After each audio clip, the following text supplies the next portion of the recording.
بسم اللہ الرحمن الرحیم۔ السلام علیکم۔ مجھے بچپن سے ہی پرانی حویلیاں بہت پسند تھیں۔ مجھے بہت شوق تھا، میں چاہتی تھی کہ میں کسی پرانی حویلی میں رہوں، لیکن ہم لوگ شہر میں رہتے تھے اور ہمارا گھر صرف 2.5 مرلے پر مشتمل تھا۔ یہ ایک فلیٹ تھا، اور فلیٹ کس طرح کے ہوتے ہیں یہ تو سبھی جانتے ہیں۔ 2 کمرے، 1 باتھ روم، چھوٹا سا کچن، لاؤنج بھی نہیں ہوتا، چھت بھی نہیں ہوتی، ٹیرس بھی نہیں۔ ایک بالکنی ہوتی ہے لیکن اس میں آپ کھڑے نہیں ہو سکتے کیونکہ وہاں سے سڑک سے لوگ آپ کو دیکھ سکتے ہیں۔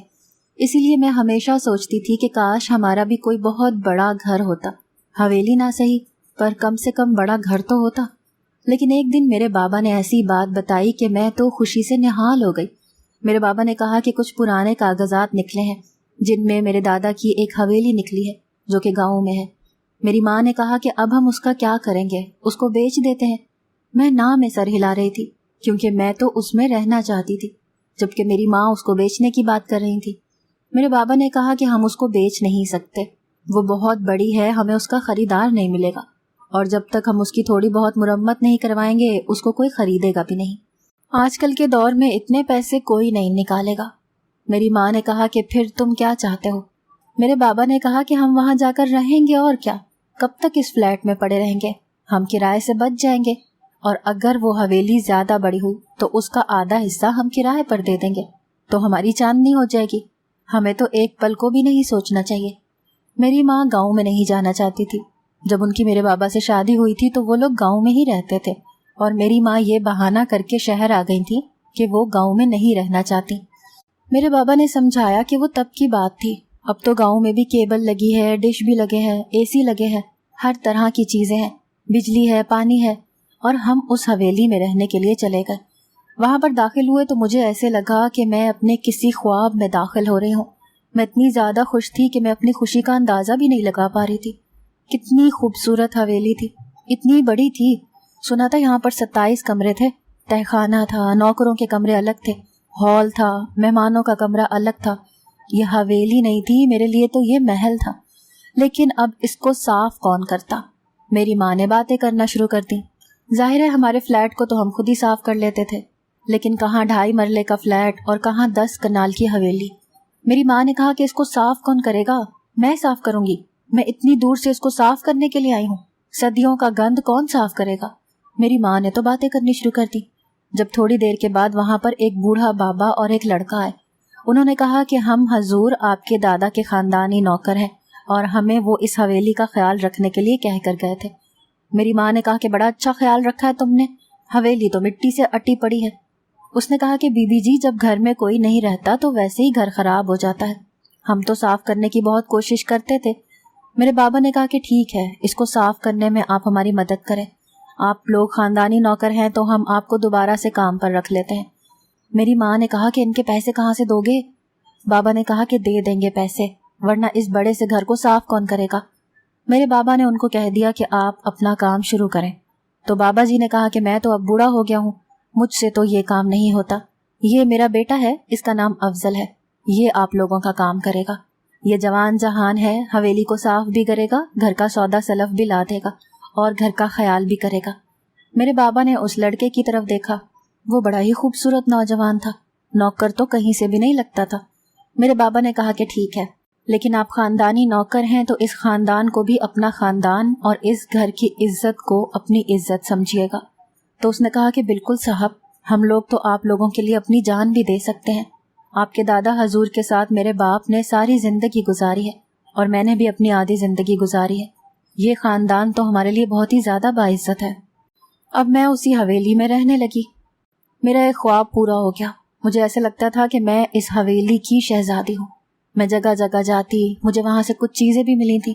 ایک کمرہ تھا جہاں پر کچھ چیزیں پڑی ہوئی تھیں، وہاں پر کچھ کپڑے تھے لیکن وہ پہننے کے قابل نہیں تھے، پر میں نے ان کو اپنے کمرے میں سجا لیا۔ وہ بہت ہی پیارے تھے، کاش کہ وہ اچھی حالت میں ہوتے تو میں ان کو ضرور پہنتی۔ مجھے کچھ زیور بھی ملے تھے جو ٹوٹ پھوٹ کا شکار تھے، لیکن میں ان کو ٹھیک کر سکتی تھی۔ کچھ کتابیں اور ڈائریاں بھی ملی تھی، کچھ ایسی بوتلیں ملی تھیں جن کے اندر کوئی دوائی جیسی چیز تھی، لیکن وہ خراب ہو چکی تھی، پر میں نے ان بوتلوں کو دھلوا کے اپنے کمرے میں سجا لیا تھا۔ میری ماں نے کہا کہ یہ لڑکی تو پاگل ہو گئی ہے، سچ کہتے ہیں کہ شکر کھانے والے کو شکر مل جاتی ہے، اور اس کو شکر مل گئی ہے۔ جیسی جگہ پر یہ آنا چاہتی تھی ویسی جگہ پر ہی آ گئی ہے۔ صرف یہی نہیں، یہاں پر افضل بھی تھا۔ وہ بہت ہی خوبصورت تھا، اس کو دیکھ کر اس سے نظریں نہیں ہٹتی تھی۔ وہ گھر کے کام کرتا، میں اس کو دیکھتی رہتی۔ ایک دن وہ لان صاف کر رہا تھا۔ وہ بہت ہی مضبوط اور کثرتی بدن کا مالک تھا، ایک ایسا مرد جس کو دیکھ کر کوئی بھی عورت اس کی عاشق ہو سکتی ہے، تو پھر میں کیوں نہیں؟ ویسے بھی میری عمر کافی زیادہ ہو گئی تھی، میں 28 سال کی ہو گئی تھی، لیکن دبلی پتلی تھی، اسی لیے پتہ نہیں چلتا تھا۔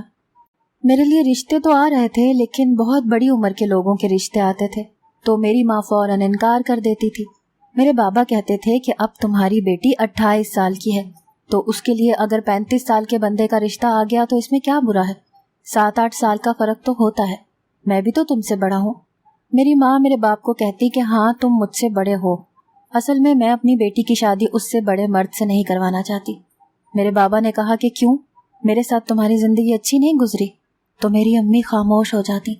میری امی کو اس خاندان سے، میرے باپ سے بڑی شکایتیں تھیں، لیکن ایک بات بڑی عجیب تھی کہ جب میرا رشتہ آتا تھا یہ لوگ زیادہ پریشان نہیں ہوتے تھے، پوچھ تاچھ بھی نہیں کرتے تھے، اور جب رشتہ چلا جاتا تو چپ کر کے بیٹھ جاتے تھے، خود سے کوئی رشتہ تلاش کرنے کی کوشش نہیں کرتے تھے۔ کرتے کراتے میری عمر 28 سال ہو گئی تھی۔ ایسا لگتا تھا کہ ان لوگوں کو میری شادی کی کوئی فکر ہی نہیں ہے، لیکن مجھے کوئی شوق بھی نہیں تھا۔ میں کہتی تھی کہ مجھے کسی سے محبت ہو تو میں اسی سے شادی کروں گی۔ میں محبت کی شادی کرنا چاہتی تھی، میں محبت کرنا چاہتی تھی، لیکن جب آپ کے آس پاس ہی کوئی نہ ہو تو آپ محبت کس سے کریں گے اور شادی کس سے کریں گے؟ میں تو بس اس چھوٹے سے فلیٹ میں پڑی تھی، لیکن یہاں پر آ کر میری زندگی کھل گئی تھی۔ اب میں کھل کے سانس لے سکتی تھی، میں آس پاس دیکھتی تھی، لوگوں سے ملتی تھی۔ لوگوں نے کہا کہ اس حویلی میں تو ہمارے پیر رہتے تھے، ہمارے لیے تو وہ پیر کی حیثیت رکھتے تھے، ہمارے لیے تو بادشاہ سلامت تھے، آپ ان کی اولاد میں سے ہیں تو آپ بھی ہمارے لیے قابل عزت ہیں، ہم آپ کے کوئی بھی کام کریں گے، آپ نے کوئی بھی کام کروانا ہو آپ ہمیں بلائیں۔ عورتیں بھی کام کرنے کو آ گئی، سب نے مل جل کر حویلی کو صاف کیا، کیونکہ وہ بہت سالوں سے گندی پڑی تھی۔ اس حویلی میں ایک تہخانہ بھی تھا۔ میں نے امی سے کہا کہ اس کی چابیاں کس کے پاس ہیں، تو امی نے کہا کہ مجھے نہیں پتا۔ میں نے کہا کہ پتہ کریں، مجھے تہخانہ کھولنا ہے، ہو سکتا ہے تہخانے میں بہت سا زیادہ سامان ہو سکتا ہے خزانہ ہو۔ میری ماں نے مجھے کندھوں سے پکڑا اور بری طرح سے جھنجھوڑ دیا۔ میری ماں نے کہا کہ تو پاگل ہو گئی ہے، تیرا تو دماغ خراب ہو گیا ہے، خزانہ کہاں سے آ گیا، اور تہخانے میں جانے کی بات بھی نہ کرنا۔ میں نے کہا کہ کیوں، اب یہ ساری حویلی ہماری ہے تو ہم کیوں نہیں جا سکتے، اور تہخانے میں ہی تو اس طرح کی چیزیں ہوتی ہیں، آپ کو نہیں پتا؟ میں نے ہزاروں کہانیاں پڑھی ہیں، تہخانے میں ہی ہمیشہ خزانہ ہوتا ہے۔ میری ماں نے میرے بابا کو یہ سب کچھ بتا دیا۔ مجھے لگا کہ بابا اس بات پر ہنسیں گے اور کہیں گے کہ میری بیٹی تو پاگل ہو گئی ہے، لیکن انہوں نے بھی مجھے ڈانٹنا شروع کر دیا۔ انہوں نے کہا کہ خبردار، جو تم نے تہخانے میں جانے کا نام بھی لیا تو ضرورت سے زیادہ ہی تم ہاتھوں سے نکلتی جا رہی ہو، تمہیں یہاں لے آئے ہیں یہ کیا کم ہے، اب تم اور کیا کرنا چاہتی ہو، چپ چاپ اس گھر میں رہو۔ مجھے لگا وہ یہ بھی کہیں گے کہ جلد ہی تمہاری شادی کروا دیں گے اور تمہیں یہاں سے رخصت کر دیں گے، لیکن انہوں نے ایسی کوئی بات نہیں کی۔ میں پاگل نہیں تھی جو میں یہاں سے شادی کر کے نکل جاتی، ابھی تو میں یہاں پر آئی تھی، ابھی تو مجھے اس حویلی کے مزے لینے تھے۔ یہاں پر میرا الگ سے کمرہ تھا جس کو میں نے ساری پرانی چیزوں سے سجایا تھا، لیکن یہاں پر میرا کوئی بھی دوست نہیں تھا۔ افضل سے مجھے آہستہ آہستہ محبت ہونے لگی، شاید محبت مجھے اسے پہلی نظر میں ہی ہو گئی تھی، لیکن محبت کا احساس بعد میں ہوا تھا کہ مجھے اس سے محبت ہو گئی ہے۔ ایک دن میں موبائل پکڑ کر ویڈیو بناتی جا رہی تھی، مجھے نہیں پتا تھا کہ اس حویلی میں پانی کا کنواں بھی تھا جو کہ خشک ہو چکا تھا۔ قریب تھا کہ میں اس کنویں کے اندر گر جاتی، جب افضل نے مجھے سہارا دے کر پکڑ لیا۔ اسے مجھے چھونا پڑا کیونکہ اگر وہ مجھے پکڑتا نہیں تو میں نیچے گر جاتی۔ جب میں اس سے ٹکرائی تو مجھے عجیب سا احساس ہوا۔ اس نے کہا کہ بی بی جی، اگر میں آپ کو نہیں پکڑتا تو آپ نیچے گر جاتے، معاف کرتے۔ میں نے کہا کوئی بات نہیں، تم نے تو میری جان بچائی ہے، اور پھر وہی بات کہ جو آپ کی جان بچاتا ہے آپ کی جان اسی کی ہو جاتی ہے۔ میرے ساتھ بھی یہی معاملہ ہو گیا تھا، میرا دل افضل کا ہو گیا تھا، میں افضل سے محبت کر بیٹھی۔ اب میں دور دور سے اس کو دیکھتی، مسکراتی، اپنے آپ کو تھوڑا بہت سجاتی کہ اگر وہ کہیں نظر آ جاتا تو فوراً اپنے بالوں کو ٹھیک کرنا شروع کر دیتی۔ میری ماں نے یہ منظر دیکھ لیا، کہا کہ یہ کیا کر رہی ہو؟ میں نے کہا کچھ نہیں۔ میری ماں نے کہا کہ جو بھی کر رہی ہو نا وہ نہیں کرو، نہیں تو کچھ بھی کرنے کے قابل نہیں رہو گی۔ میری ماں بہت تلخ عورت تھی، پتہ نہیں اس کو کس بات کا غصہ تھا۔ میں شہر کی پڑھی لکھی لڑکی، ساری زندگی میں نے شہر میں گزاری تھی، لیکن ہم نے ہمیشہ گاؤں کی زندگی نہیں دیکھی تھی، اور گاؤں میں ہی تو اس طرح کی حویلیاں ہوتی ہیں۔ شہروں میں تو لوگ بلڈنگ بناتے ہیں، پلازے بناتے ہیں، فلیٹ بناتے ہیں، بھلا شہر میں حویلی کون بناتا ہے؟ حویلی تو ہمیشہ پرانی ہوتی ہے۔ شاید میری روح پرانی تھی۔ میری ماں کہتی تھی کہ میں اپنی دادی پر چلی گئی ہوں، شاید اسی لیے ان کو مجھ پر اتنا زیادہ غصہ بھی آتا تھا۔ اگر میں اپنے ماں باپ سے کہتی کہ میری شادی افضل سے کروا دیں تو وہ کبھی بھی نہ مانتے۔ مجھے پتا تھا کہ مجھے بغاوت کرنی پڑے گی، بغاوت ہی سے میرے خواب پورے ہوں گے، لیکن بغاوت انسان اکیلا تو نہیں کرتا۔ مجھے افضل کا دل ٹٹولنا تھا، مجھے پتا کرنا تھا کہ اس کے دل میں کیا ہے۔ میں نے اسے باتوں باتوں میں پوچھنے کی کوشش کی۔ اس کی زندگی میں کوئی بھی نہیں تھا اور وہ بالکل اکیلا تھا۔ وہ شادی کرنا چاہتا تھا، اس کے گھر والے بھی اس کی شادی کروانا چاہتے تھے۔ وہ کوئی گیا گزرا نوکر نہیں تھا، ان کا بھی یہاں پر اپنا گھر تھا، زمینیں بھی تھیں، بس وہ یہاں پر اس لیے کام کر رہا تھا کہ اس خاندان کے اس کے خاندان پر بہت احسان تھے۔ میں نے کہا کہ پہلے مجھے اس سے اپنی طرف مائل کرنا ہوگا، اسے یہ بتانا ہوگا کہ میں اس سے محبت کرتی ہوں تاکہ وہ میرا ساتھ دے۔ میرے دماغ میں کوئی پرانا سا ناول چل رہا تھا جس میں مجھے ایسے لگتا تھا کہ سب کچھ میری مرضی کے مطابق ہو جائے گا۔ ایک دن میں نے اس سے اپنی محبت کا اظہار کر دیا۔ میں نے اسے کہا کہ تم مجھے بہت اچھے لگتے ہو، میں تم سے محبت کر بیٹھی ہوں۔ اس نے کہا کہ آپ شہر والوں کے لیے یہ محبت ہے کہ میں آپ کے ساتھ ہنسی مذاق کروں، ہم لوگ ساتھ رہیں، ایک دوسرے کی تعریف کریں، رومانٹک باتیں کریں، کیا یہ محبت ہے آپ کے لیے؟ میں نے کہا کہ نہیں، میں تو شادی کرنا چاہتی ہوں۔ اس بات پر وہ خاموش ہو گیا۔ اس نے کہا کہ آپ مجھ سے شادی نہیں کر سکتی۔ مجھے لگا کہ وہ یہ کہہ رہا ہے کہ میں اس سے شادی نہیں کر سکتی کیونکہ وہ نوکر ہے اور میں مالکن۔ میں نے کہا کہ دیکھو، میں نے تمہیں کبھی نوکر نہیں سمجھا، تم کسی بھی طرف سے نوکر لگتے بھی نہیں ہو۔ اس نے کہا کہ نہیں، میں یہ نہیں کہہ رہا، میری بات کا مطلب یہ ہے کہ آپ مجھ سے شادی نہیں کر سکتی کیونکہ آپ کی تو پہلے سے شادی ہو چکی ہے۔ جب اس نے یہ بات کی تو میں نے کہا کہ میری ماں نے ہی ایسی بات کی ہوگی تاکہ یہ لڑکا مجھ سے دور رہے۔ اس نے کہا کہ نہیں، پورے گاؤں کو پتہ ہے کہ آپ کی پہلے شادی ہو چکی ہے، اور وہ بھی 20 سال پہلے، اور آپ کا شوہر بھی اسی گھر میں رہتا ہے، پھر آپ مجھ سے شادی کے بارے میں سوچ بھی کیسے سکتی ہیں؟ آپ کو تو یہ بات بھی نہیں کرنی چاہیے تھی۔ میں حیران رہ گئی۔ میں نے کہا یہ تم کیسی باتیں کر رہے ہو؟ میرا شوہر اس گھر میں رہتا ہے۔ میرا کون سا شوہر؟ میری تو شادی نہیں ہوئی، ہم تو شہر میں رہتے تھے اور یہ میرے دادا کی حویلی ہے۔ اس نے کہا کہ آپ کے دادا کی حویلی؟ آپ کو کیا لگتا ہے کہ پیر ارتمش آپ کا دادا تھا؟ میں نے کہا کہ اور کس کا دادا تھا؟ کیسی باتیں کر رہے ہو؟ مجھے غصہ آنے لگا کیونکہ مجھے پوری بات نہیں بتا رہا تھا۔ اس نے کہا کہ بی بی جی، میں آپ کو کچھ نہیں سمجھا سکتا، نہ ہی بتا سکتا ہوں، لیکن یہ پورا گاؤں جانتا ہے کہ آپ کی شادی ہو چکی ہے، آپ کا شوہر اسی حویلی میں رہتا ہے، اور ایک عورت 2 نکاح نہیں کر سکتی۔ میں آپ سے شادی نہیں کر سکتا۔ آپ بہت خوبصورت ہیں، بہت اچھی ہیں، لیکن اگر آپ کی شادی نہ ہوئی ہوتی تو شاید میں آپ سے شادی کر لیتا، لیکن اب نہیں۔ آپ کو اس بات کو سمجھنا ہوگا، اور میں کسی کو بھی نہیں بتاؤں گا کہ آپ نے مجھ سے یہ بات کی تھی، نہیں تو اس خاندان کی عزت برباد ہو جائے گی۔ یہ خاندان ہمارے لیے بہت مقدس ہے۔ میرا تو دل عجیب سا ہو گیا۔ میں نے کہا کہ اگر تمہیں مجھ سے انکار ہی کرنا تھا تو سیدھا انکار کر دیتے۔ بہت کم ہوتا ہے کہ عورتیں خود اپنی محبت کا اظہار کرتی ہیں۔ میں نے تم سے محبت کا اظہار کیا، لیکن تم نے مجھے آگے سے الٹی سیدھی باتیں کرنی شروع کر دی۔ تم مجھے کہہ دیتے کہ تمہیں مجھ سے محبت نہیں ہے، تمہیں مجھ سے شادی نہیں کرنی۔ یہ کیا فضول بات کر رہے ہو کہ میری پہلے سے شادی ہو چکی ہے؟ بھلا ایسے کیسے ہو سکتا ہے؟ اس نے کہا کہ آپ اپنے ماں باپ سے جا کر پوچھیں۔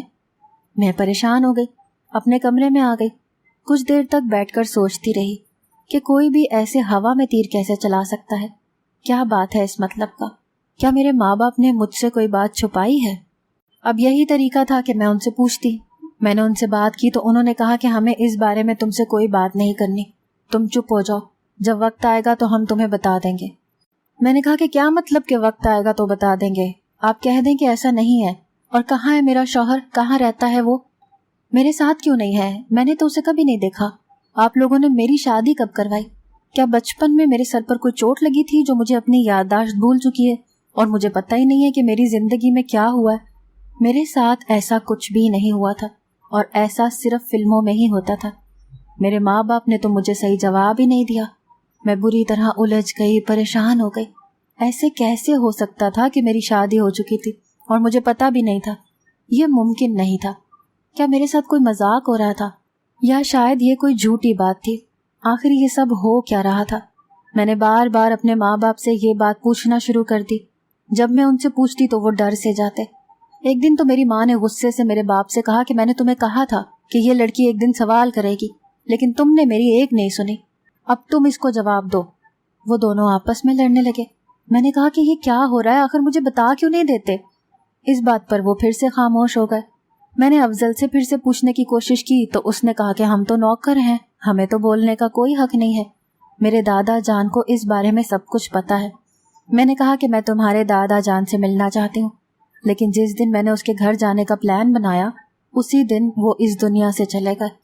یعنی کہ وہی خاندانی نوکر جو میرے خاندان کے سارے راز جانتا تھا وہ اس دنیا سے جا چکا تھا۔ میں تو اپنا سر پکڑ کے بیٹھ گئی کہ اب مجھے یہ سب کچھ کون بتائے گا؟ ایک وہی تو تھے جو مجھے یہ سب کچھ بتا سکتے تھے، پر وہ اب اس دنیا سے ہی جا چکے تھے۔ میرے ماں باپ مجھے یہ بات بتا نہیں رہے تھے، ورنہ میرے ماں باپ سے زیادہ اور کون تھا جس کو سب کچھ پتا تھا، اور مجھے ان کی منتیں کرنے کی بھی ضرورت نہیں تھی۔ لیکن ان کی زبان سے ایک لفظ نہیں نکل رہا تھا۔ ایک دن کچھ ایسا ہوا کہ میرے قدموں سے زمین نکل گئی۔ میں حیران رہ گئی۔ ایک دن میرے بابا کمرے میں آئے اور انہوں نے میرے سر پر ایک لال دوپٹہ کروا دیا۔ یہ وہی سگنیچر دوپٹہ تھا جو دلہنوں کو گاؤں میں کروایا جاتا ہے، جو بہت ہی زیادہ گولڈن سا ہوتا ہے اور جالی دار قسم کا لال کپڑے پہ بنایا جاتا ہے، جس کو لوگ دیکھ کر ہی پہچان جاتے ہیں کہ یہ دلہن کا دوپٹہ ہے۔ میں نے کہا کہ یہ سب کچھ کیا ہے؟ انہوں نے کہا کہ گھونگھٹ کر لو اور اپنی زبان سے ایک لفظ بھی مت نکالنا، تمہیں تمہارے سوالوں کے جواب مل جائیں گے۔ انہوں نے مجھے گھونگھٹ کروایا اور تہہ خانے کی طرف لے جانے لگے۔ میں حیران رہ گئی کہ تہہ خانے کی چابی میرے بابا کے پاس تھی، جبکہ میں پوچھتی پھر رہی تھی کہ چابی کس کے پاس ہے۔ انہوں نے تہہ خانے کا دروازہ کھول کے مجھے اندر دھکا دے دیا۔ سامنے کا منظر دیکھ کر تو میں حیران رہ گئی۔ یہاں پر تو کسی کے رہنے کے حساب سے ساری چیزیں پڑی ہوئی تھی، لائٹ لگی ہوئی تھی، کھانے کی بھی خوشبو آ رہی تھی جیسے کسی نے ابھی ابھی کھانا کھایا تھا۔ یہاں تک کہ گرمی نہ لگے تو اے سی بھی لگوایا گیا تھا۔ یہ تہہ خانہ تو پوری حویلی سے زیادہ صاف ستھرا تھا، کیونکہ شاید یہاں پر کوئی رہتا تھا۔ جب میں نے سامنے دیکھا تو ایک آدمی بیٹھا تھا جو زنجیر سے بندھا ہوا تھا۔ اس کی شکل بہت زیادہ خوبصورت تھی اور قد کاٹ کا بھی بہت اچھا تھا، لیکن حرکتوں سے پاگل لگ رہا تھا۔ مجھے دیکھ کر بھی عجیب حرکتیں کرنی شروع کر دی۔ وہ میری طرف لپکا، مجھے لگا کہ مجھ پر چھلانگ مار جائے گا، لیکن اس کی زنجیر نے اسے مجھ تک نہیں آنے دیا۔ میں بری طرح ڈر گئی اور واپس بھاگ گئی۔ میں نے اپنے ماں باپ سے پوچھا کہ آخر یہ سب کچھ کیا ہے۔ تب انہوں نے مجھے ایسی بات بتائی کہ میرے قدموں تلے سے زمین کیا نکلنی تھی، میرے تو سر پر سے آسمان بھی اڑ گیا۔ انہوں نے کہا کہ دیکھو، یہ تب کی بات ہے جب تم صرف 8 سال کی تھی۔ ہم لوگ اسی گاؤں میں رہتے تھے، تمہاری ماں یہاں سے نکلنے کی باتیں کرتی تھی۔ ہم لوگ اس حویلی میں نہیں رہتے تھے، یہ حویلی ہماری نہیں ہے، بلکہ ہم لوگ ایک چھوٹے سے گھر میں رہتے تھے جس کی دیواریں بھی کچی تھیں، جہاں بجلی بھی نہیں تھی۔ اس حویلی میں رہنے والا پیر التمش یہاں کا مالک تھا، اور اس کا ایک پوتا تھا جو تمہاری عمر کا تھا۔ یہ وہی ہے، اس کا نام آلیان التمش ہے۔ اس نے اس کا رشتہ تمہارے لیے بھیجا اور کہا کہ تمہارے ساتھ اس کی شادی کروا دی جائے۔ ہم بہت خوش ہوئے، حالانکہ تمہاری عمر کم تھی، لیکن ہم تو اس بات پر خوش تھے کہ تمہارے لیے پیروں کے گھر سے اور حویلی والوں کے گھر سے رشتہ آیا ہے، اور یہ ساری حویلی تمہاری ہو جائے گی۔ لیکن ہم نے ایک شرط رکھی تھی کہ ہماری بیٹی ابھی بہت چھوٹی ہے اور اسے اس بارے میں پتہ نہ چلے، تو اس کا پڑھائی میں دھیان نہیں لگے گا۔ دونوں بچوں کو ایک دوسرے سے دور رکھا جائے، اور جب جوان ہو جائیں تو ایک دوسرے کے بارے میں بتا دیا جائے۔ انہوں نے کہا کہ ہمیں بھی کوئی مسئلہ نہیں ہے، تمہاری ماں نے یہاں رہنے سے انکار کر دیا۔ انہوں نے کہا کہ اگر حویلی میں جائے گی تو میری بیٹی رہ جائے گی۔ میرے نصیب میں تو حویلی نہیں ہے نا، اسی لیے میں شہر چلا گیا۔ لیکن تم 16-17 سال کی تھی جب مجھے پتا چلا کہ آلیان کے ساتھ ایک حادثہ ہو گیا ہے۔ اس کے سر پر چوٹ لگی ہے جس کی وجہ سے اس کا دماغ ہل گیا ہے اور وہ بالکل پاگل ہو گیا ہے۔ اس کے دادا نے کہا کہ آپ کی بیٹی اس سے شادی نہیں کرنا چاہے گی تو ہم طلاق دے دیتے ہیں، لیکن میں نے ان سے طلاق نہیں لی۔ میں نے کہا کہ میری بیٹی اسی کے ساتھ رہے گی اور اسی کے ساتھ گزارا کرے گی، کیونکہ اگر وہ لوگ طلاق دے دیتے تو یہ حویلی ہمارے حصے میں کبھی بھی نہیں آتی۔ اور پھر وہی ہوا کہ اس کے دادا اس دنیا سے چلے گئے اور باقی کے رشتہ دار بھی، اور اب یہ سب کچھ اسی پاگل کا ہے، اور یہ تمہارا شوہر ہے، اور یہ سب کچھ تمہارا تبھی ہو سکتا ہے جب تم اس کی بیوی رہو اور یہ اسی دنیا میں رہے۔ یعنی کہ اگر تمہیں اس حویلی میں رہنا ہے، اور ہمیں بھی، اور ہمیں نہ صرف حویلی بلکہ ان کا خاندانی کاروبار بھی ملا ہے، تبھی تو میں نے نوکر بھی رکھ لیا تھا، اور مجھے کسی بات کی پریشانی نہیں تھی، ورنہ میری پے اتنی تو نہیں ہے، یہ تو تم اچھی طرح جانتی ہو بیٹی۔ تمہیں اس کے ساتھ گزارا کرنا ہوگا، یہ پوری حویلی تمہاری ہے، سارا کاروبار تمہارا، سارے پیسے تمہارے، لیکن تم کسی اور سے شادی نہیں کر سکتی۔ اگر تم اس سے طلاق لے کر کسی اور سے شادی کرتی ہو تو پھر یہ سب کچھ اس کے باقی خاندان والوں کے حصے میں چلا جائے گا، اس کے چاچو ہیں، ان کے بیٹوں کے پاس سب کچھ چلا جائے گا۔ میں اپنا سر پکڑ کے بیٹھ گئی۔ میں حویلیوں میں رہنے کے خواب دیکھتی تھی اور میرے نصیب میں حویلی لکھی تھی، لیکن اس کے ساتھ کیا لکھا تھا یہ تو کوئی بھی نہیں جانتا تھا۔ وہ پاگل میرا شوہر تھا۔ میں افضل سے محبت کرتی تھی۔ تبھی افضل نے کہا کہ میری شادی ہو چکی ہے، وہ بھی 20 سال پہلے، اور میرا شوہر اسی گھر میں رہتا ہے۔ اس نے جھوٹ نہیں بولا تھا۔ میری قسمت اتنی بری تھی، میرے ماں باپ کو میں نے کہا کہ میں اس کے ساتھ زندگی نہیں گزار سکتی۔ انہوں نے کہا کہ پھر سب کچھ چلا جائے گا، ہمیں دوبارہ سے اسی کرائے کے فلیٹ میں جانا پڑے گا۔ تمہیں نہیں پتہ آج کل لوگ پیسہ کمانے کے لیے کیا کیا کچھ کرتے ہیں، تم اتنی سی قربانی نہیں دے سکتی ہو ہمارے لیے، اور اس میں تمہارا بھی تو فائدہ ہے۔ میں نے کہا کہ اس کا علاج کیوں نہیں کرواتے؟ انہوں نے کہا کہ ہم نے علاج کروانے کی بہت کوشش کی ہے، لیکن 10 سال ہو گئے ہیں، اس کا علاج ابھی تک نہیں ہو پایا ہے۔ ڈاکٹر کہتے ہیں کہ اس کی شادی ہو جائے گی اور کوئی اچھی لڑکی ہو جو اس سے محبت کرے، اس کے ساتھ دے، تو پھر شاید یہ ٹھیک ہو سکتا ہے، لیکن میرے لیے یہ بہت مشکل تھا۔ پھر بھی میں نے قربانی دی اور میں وہیں پر رہنے لگی۔ علیان میرا شوہر ہے، جبکہ میرے دل میں افضل کی محبت تھی، جس کو میں نے اپنے دل کے کسی کونے میں قید کر دیا۔ اب میں علیان کا خیال رکھتی ہوں، اللہ سے دعا کرتی ہوں کہ وہ جلد سے جلد ٹھیک ہو جائے تاکہ میری زندگی بھی روٹین پر آ جائے۔ مجھے نہیں لگتا کہ یہ سب کچھ آسانی سے ہوگا۔ اس بات کو 3 سال ہو چکے ہیں اور یہ ابھی تک نہیں ہوا۔ میرے پاس حویلی ہے، دولت ہے، پیسہ ہے، سب کچھ ہے، پر محبت نہیں ہے۔ اگر آپ کو ہماری آج کی کہانی پسند آئی ہے تو اسے لائک کریں، شیئر کریں اور چینل کو سبسکرائب کرنا مت بھولیے گا۔